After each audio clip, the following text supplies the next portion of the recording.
আসসালামু আলাইকুম। Doctor consultancy থেকে আমি আসাদুল্লাহ টিভি.ভিডিও ইউটিউব চ্যানেল থেকে আসাদুল্লাহ কনসালটেন্ট আছি তোমাদের সাথে এমবিবিএস ফোর্থ ইয়ার। আজকে যে বিষয় নিয়ে কথা বলবো সেটা হচ্ছে যে আমি আমার নিজের জীবনের অভিজ্ঞতা থেকে এই কথাগুলি বলবো। এগুলি সকল মেডিকেল স্টুডেন্ট এমনকি ছাত্রছাত্রীদের ক্ষেত্রে এটা প্রযোজ্য, এমনকি এটা সত্য ঘটনা, বুঝছো, না বলা কিছু কথা। তো দেখো যে তোমরা মেডিকেলে ভর্তি হয়েছো, এমনকি অলরেডি তোমরা কিন্তু বাসা থেকে বের হয়ে গেছো মেডিকেলের উদ্দেশ্যে। এই যে তুমি বের হয়ে গেছো, এমনকি এটাই তোমার জীবনের সর্বশেষ বের হওয়া, বুঝতে পারছো, বাড়ি থেকে। তোমার এতদিন বাড়িতে যে স্বাধীনতা ছিল, এই স্বাধীনতা বাড়িতে আর কখনো কোনো দিন মৃত্যুর আগ পর্যন্ত আর পাবা না, বুঝতে পারছো। এই দীর্ঘ প্রায় 20টা বছর তুমি বাড়িতে যে স্বাধীনভাবে চলাফেরা করেছো, যেভাবে লেখাপড়া করেছো, যেভাবে ঘুমিয়েছো, যেভাবে খাওয়া দাওয়া করেছো, যেভাবে পরিবারের সাথে সময় দিয়েছো, যেভাবে বন্ধু বান্ধবের সাথে আড্ডা দিয়েছো, ঠিক সেই কাজগুলি আর কখনো কোনো দিন তোমার এই বাড়িতে করা হবে না, বুঝতে পারছো। তো দেখো যে তোমরা অলরেডি কিন্তু মেডিকেলের হোস্টেল, হল, এমনকি মেসে অথবা বাসা নিয়ে কিন্তু উঠে গিয়েছো। কিন্তু এখন বাড়ির মূল্যটা আস্তে আস্তে বুঝতে পারবা। দীর্ঘ 20টা বছর তুমি এই বাড়িতে থাকছো, এটার প্রতি যে একটা মায়া, মোহাব্বত, ভালোবাসা, এটা আসলে তোমার কখনো কোনোদিন তোমার ভুলার মতো নয়, বুঝতে পারছো। তো দেখো যে আমরা মেডিকেল স্টুডেন্টরা যারা মেডিকেল কলেজ ছুটি দেই, তখন আমরা তো বাড়িতে যাই, বাসায় যাই। তো ওই যে বাসায় যাই, এটা কিন্তু আমার মানে এই যে বাসায় যাওয়াটা, সেখানে যাওয়ার পরে আমরা যে ব্যাগ নিয়ে যাই, সেই ব্যাগের কাপড় চাপড় কিন্তু সেই ব্যাগেই থাকে, বুঝতে পারছো। এই যে তুমি আমি যে বাড়ির বাসার যে নিজস্ব যে আলমারি ব্যবহার করতাম, যে আসবাবপত্রগুলি ব্যবহার করতাম, সেগুলো কিন্তু আর কখনো ব্যবহার করা হবে না। সেই কাপড় চোপড়গুলি ব্যাগেই থাকে, বুঝতে পারছো। এই কাপড় চোপড়গুলি মেলে আর আলমারিতে রাখা হয় না, কারণ এখানে আমি বাড়িতে এসেছি অতিথি হিসেবে, বুঝতে পারছো। এখানে আমি বাড়িতে এসেছি আমি কি বেড়ানোর জন্য। সেটার জন্য দেখো চাইলেই কিন্তু আমরা আর সেভাবে আর আগের মতো স্বাধীনভাবে বসবাস করতে পারতেছি না, বুঝতে পারছো। তো দেখো যে ঠিক সেভাবে ছুটি কেটে যায়, ঠিক সেভাবে সেই ব্যাগটা নিয়ে আবার সেই গুছানো ব্যাগটা নিয়ে আমাদেরকে আবার ফিরতে হয়। যদিও মন চায় না ফেরার জন্য, তাও তবু কি মানে শিক্ষার জন্য, এই ডাক্তার হওয়ার জন্য আমাদেরকে ফিরতে হয়, বুঝতে পারছো। এই যে বাড়িতে থাকি বা ফেরার সময় আমাদের যে একটা কষ্ট লাগে মেডিকেল স্টুডেন্টদের, সেটা বলার ভাষা নাই। কিন্তু কষ্ট লাগা সত্ত্বেও আমাদেরকে বের হতে হয়, আমাদেরকে আসতে হয়, বুঝতে পারছো। আমরা বাড়িতে যাওয়া হয় কিসের জন্য? এই যে মায়া, এই যে একটা কষ্ট লাগে, এটা কিসের জন্য হয়? বাড়ির প্রতি যে একটা এটা আমার জন্মভূমি, এখানে আমি থেকেছি। তো এটার প্রতি যে একটা মায়া মহাব্বত, এটা আসলে কখনো মানে ভোলা যায় না। সে আত্মা এখনো সে বাড়ির দিকে টানে, বুঝতে পারছো। এই আত্মাটা এই বাড়িতে সবসময় থাকতো, এই নিজ সবসময় এই পরিবেশ, এই মাটিকে, এই জন্মভূমিকে, এই মাকে, এই পরিবার পরিজন সবাইকে একটা রক্তের সম্পর্ক, রক্তের বন্ধন হয়ে গেছে, তাই বিদায় তখন কি ভিতরে কান্না আসে, বুঝতে পারছো। কিন্তু এটা আসলে বুঝার পরিবারকে কাউকে বুঝতে দেওয়া দেওয়া হয় না, বুঝতে পারছো। তো এই যে আসলে কষ্টটা, এটা আসলে এভাবে এই কষ্টটা সারা জীবন পেতে হবে, বুঝতে পারছো। এই যে আমরা বাড়িতে যাই, আমাদের যে মা বাবা পরিবার যারা আমাদেরকে খাওয়া দাওয়া করায়, এটা কিন্তু আমাদের সেই আগের মতো কিন্তু আর করানো হয় না, বুঝতে পারছো। মানে এটা আমরা তো অতিথি হিসেবে গেছি, আমরা মেহমান হিসেবে গেছি, আমাদেরকে সেভাবে সমাদর করা হয়, বুঝতে পারছো। অথচ আমার নিজের বাড়ি, অথচ আমার সবকিছু, কিন্তু এটা অটোমেটিকলি, এটা সিস্টেম, এটা তখন আর তুমি পাবা না সে আগের মতো স্বাধীনতাটা। তোমাকে একজন মেহমানকে যেভাবে আপ্যায়ন করা হয়, ঠিক সেভাবে তার মা তার সন্তানকে আপ্যায়ন করে, বুঝতে পারছো।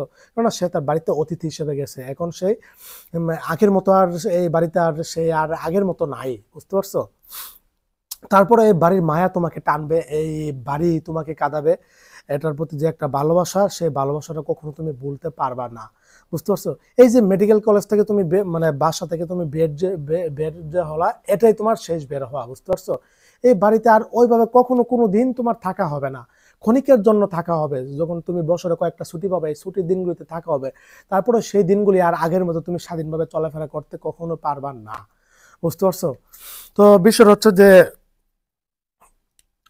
এই সময় কষ্টটা তোমরা যেভাবে অনুভব করতে পারবা, ঠিক করতে পারতেছো, ঠিক সেভাবে তোমার মা বাবা ভাই বোন পরিবারও তোমার কষ্টটা অনুভব করতে পারবে, যে বাড়িতে কিছু একটা নাই, কিছু একটা ঘাটতি আছে, কিছু একটা অভাব আছে। এটা আসলে এখন তিলে তিলে বুঝতে পারবে, বুঝতে পারছো।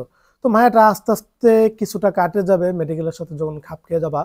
তো খুবই দুঃখজনক, আমিও যখন মেডিকেল ছুটিতে বাড়িতে যেতাম সেই দিনগুলি আসলে খুবই মিস করি।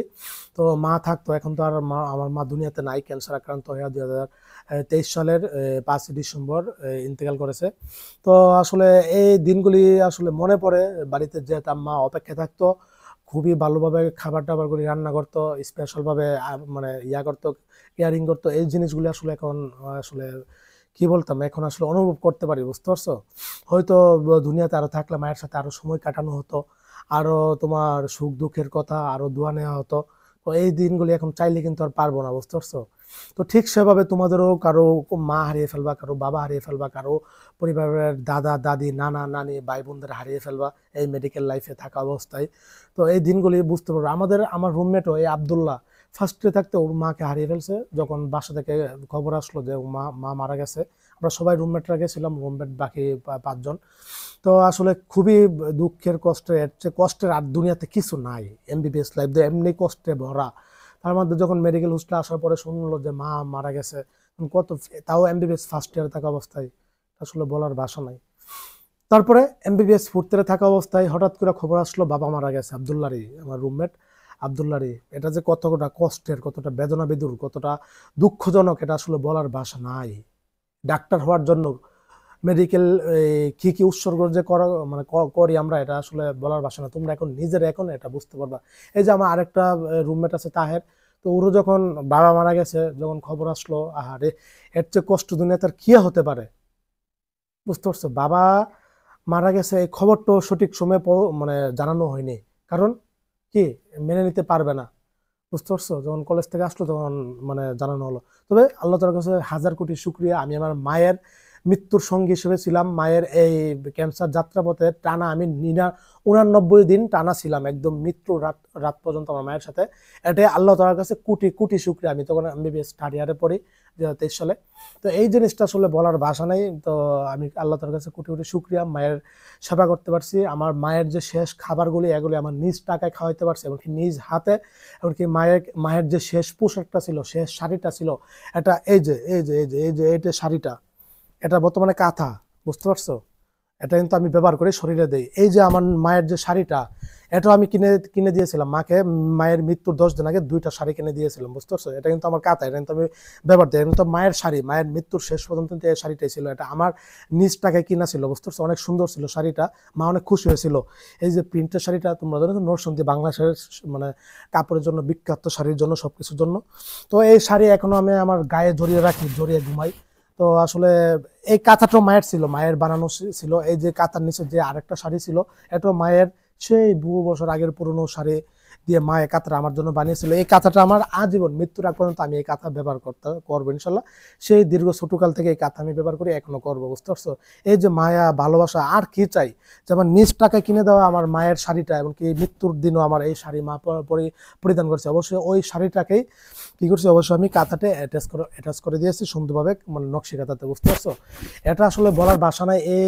এই যে সুখটা, এমনকি আমার মায়ের ট্রিটমেন্টের সর্বশেষ টাকাগুলিও আমার কাছে প্রায় 1 লাখ টাকার মতো ছিল। এটাও আলহামদুলিল্লাহ একদম টাকাটা শেষ হয়েছে, আমার মায়ের মরণ হয়েছে। এই যে আমি আমার এমবিবিএস থাকা অবস্থায়, স্টুডেন্ট অবস্থায় মায়ের চিকিৎসায়, খাবারে, এমনকি পোশাক পরিধানে সবকিছু যে আমি হেল্প করতে পারছি, এটাই অনেক কিছু, বুঝতে পারছি? এর চার কোনো কিছু আমি চাই না। আল্লাহ তাআলা যা দিয়েছে কোটি কোটি শুকরিয়া। সে যে ইনকাম করবো, সে বহু বছর পর, বুঝছো, যখন এমবিবিএস পাস করবো তারপরে না, এগুলি তো বহু বছর পর। কিন্তু সৃষ্টিকর্তা জানতো যে আমার মা থাকবে না, মায়ের রিজিক আমার রিজিক মা খেয়ে যেতে পারবে না। এটার জন্য কিন্তু আল্লাহ তাআলা আমাকে এত পরিশ্রম করেছে, এত কষ্ট করেছে। আমি সব কিছু আল্লাহ তাআলার কাছে কোনো কিছু চাই না। শুকরিয়া, কোটি কোটি শুকরিয়া, বুঝতে পারছো? তো মায়ের জন্য সবসময় আমি সর্বদা দোয়া করি, মাকে প্রায় সময় স্বপ্ন দেখি। এই যে মিল মোহাম্মদ ভালোবাসা, বাড়িতে যতদিন আমি থেকে ততদিন মায়ের কবর কিন্তু ঘুম থেকে উঠে জিয়ারত করে আসি, বুঝতে পারছো? তো বিষয়টা হলো যে তোমরাও, আমি চাই না তোমরা এমবিবিএস থাকা অবস্থায় তোমাদের মা বাবাকে হারাও।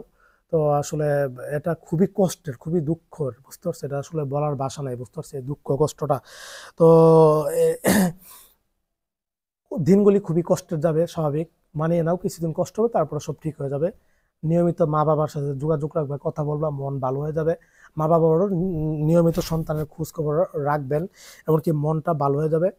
আর হচ্ছে যে বিষয়টা, সেটা হচ্ছে যে হোস্টেলে গেছো, নতুন পরিবেশ, নতুন সবকিছু, নতুন বই, নতুন পড়া, নতুন মানুষ, নতুন সবকিছু। তো সুতরাং একটু কষ্ট হবে, এটা একটু মানিয়ে নাও, কোনো সমস্যা নেই। কষ্ট হলে মানে বাড়িতে যোগাযোগ করবা, কথা বলবা, সবকিছু ঠিক হয়ে যাবে, বুঝতে পারছো? এটা কিছুদিন একটু খারাপ লাগবে, দীর্ঘ 20টা বছর তুমি যে বাড়িতে ছিলা, এখন হুট করে একটা পরিবেশে চলে গেছো, তো এটা একটু খারাপ লাগবেই, স্বাভাবিক, বুঝতে পারছো?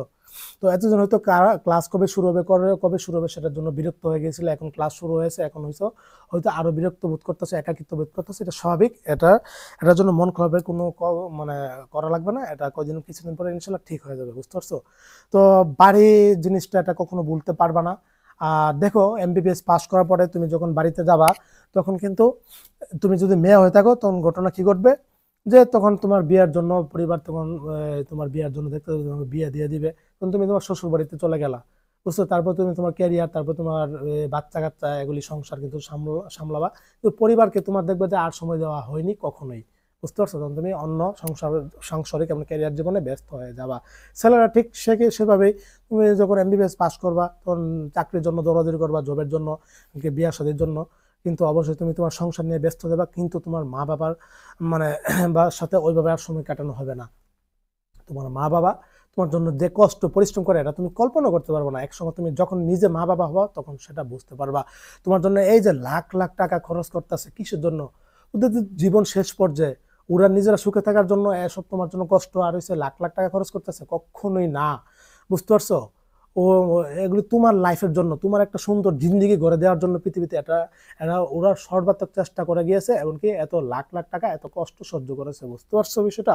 এটা একসময় বুঝতে পারবা, বুঝতে পারছো? এখন কিছু বুঝবা না, বুঝতে পারছো? আমি বুঝি, আমি আমার বয়স থেকে, যদি আমার বয়স 24, কিন্তু আমি আমার বয়স থেকে অনেক ম্যাচিওর। আমি আমার বয়স যদি 24 চলতেছি, কিন্তু আমি আমার 50 বছর বয়সে বসবাস করতেছি, বাস্তবতা সব বুঝি, বুঝতে পারছো? এখন আর আবেগ টাবেগ নাই, এখন বাস্তবতা বুঝে গেছি, এখন আমি অন্য জগতে আছি, বুঝতে পারছো? তো সেই বিদায় এই কথাগুলি বলতে পারি, বুঝতে পারি, বুঝতে পারো? তো মা বাবার সাথে যে ভুল ভ্রান্তি করেছো, এগুলি স্পেশাল ভাবে ক্ষমা চাইবা, দোয়া চাইবা। আর মা বাবা কোনো সন্তানের প্রতি কখনো রাগান্বিত থাকে না, ওদেরকে সবসময় মাফ করে দেয়, অন্যায় করার আগেই মাফ করে দেয়, বুঝতে পারছো? বিষয়টা হচ্ছে এরকম। আর পৃথিবীর দুনিয়ার সব মা বাবাই ভালো, বুঝতে পারছো? সব মা বাবাই উত্তম, শ্রেষ্ঠ মা বাবা, বুঝতে পারছো?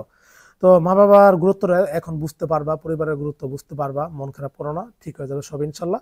আমি তো আছি, যা যা সমস্যার সম্মুখীন হবো আমার সাথে শেয়ার করবা, আমিও তো সবকিছু ইনশাল্লাহ কন্টেন্ট আকারে দিব, তোমাদের সমস্যাগুলো কিভাবে সমাধান করা যায়। আর এই ছিল, সবাই ভালো থাকো, সুস্থ থাকো, সবার জন্য অনেক অনেক শুভকামনা রইল। আসসালামু আলাইকুম রহমতুল্লাহি ওয়া বারাকাতুহু।